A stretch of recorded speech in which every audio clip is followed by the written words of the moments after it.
عسلامة ومرحبا بيكم الناس الكل، ان شاء الله تكونوا بخير وصحة وعافية.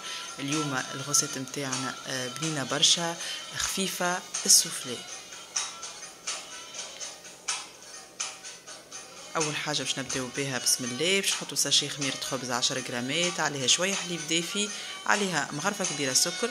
نحلو بالكدا الخميرة والسكر في الحليب ونخليهم يتفاعلوا لمدة 5 دقائق. لهنا بعد 5 دقائق باش نزيدو 20 مليلتر زيت، الملح، ابيض نتاع كعبة عظم، الاصفر باش نستعملوه من بعد. نحركوهم مليح مع بعضهم.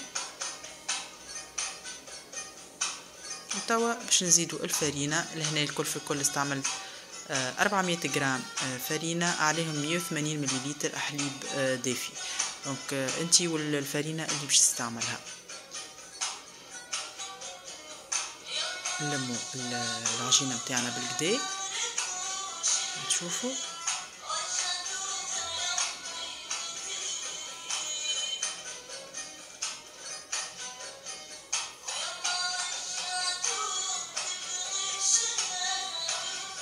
وهكا تكون النتيجة عجينة طرية بالكدا.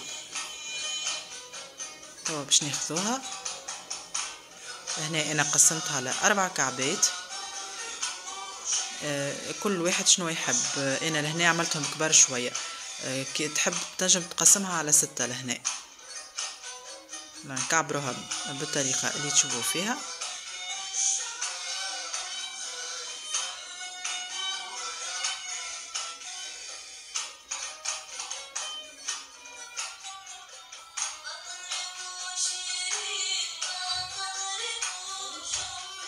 توا باش نحطوهم في الطبق يخمروا لمده 30 دقيقه. في الوقت هذاك باش نحضروا الفاغس نتاع السوفلي. يعني خديت كعبه طماطم قصيتها جويده، فلفل اخضر كيف كيف مقصوص جويد، بصل شويه زاده كيف كيف، وفوحتهم بشويه هروس، شويه فلفل اكحل، شويه تابل وكرويه، وشويه ملح. حركوهم شويه، نزيدوهم شويه ماء. هنا في ساعه يطيبوا ما ياخدوش برشا وقت. وكما تشوفوا لهنا حضرت الفارس الاولى متاعنا. انا خدينا الاصفر اللي خليناه قبيله، شويه حليب شويه خل، حركوهم مليح مليح، نركضوهم. لهنا السينوش او حبه البركه. توا باش نبداو بسم الله. باش ناخذوا اول كعبه حلوها على شكل دائري. لهنا الفاخس الاولى اخذيت صوص بيتزا بقاتلي من المره فاتت، عليها شويه عظم مسموطه رابي كما تشوفوا، الموتزاريلا، الفرماج، شويه تون، والجامبون. لهنا شخشختها بالكدا، ونسكروها بالطريقه اللي تشوفوا فيها. ناخذوا الفرشيطه ونسكروا الحراف بالكدا باش ما تحلناش الفارس. ولهنا حاولوا ما نعبيوهاش برشا باش ما تخرجش الصوص على جناب. فوالا نحطوها لهنا توا في الطبق. نبداو في الكعبه الثانيه.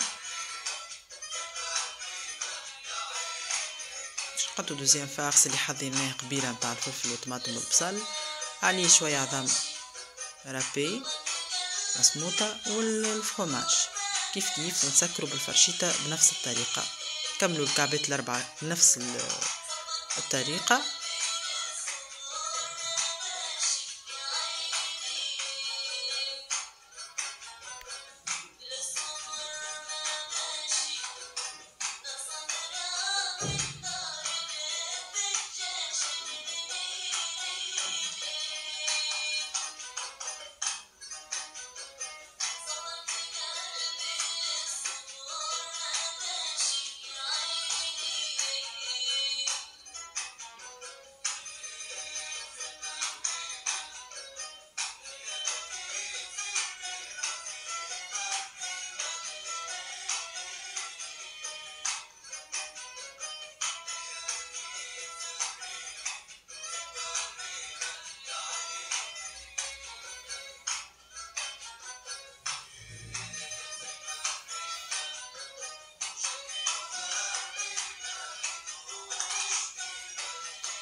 وهكا نكونوا كملنا. حطيناها في طبق عليه تحته بابي كويسون، دهناهم بكل عظم، رشينا عليهم سينوج، حطيناهم على 170 درجة.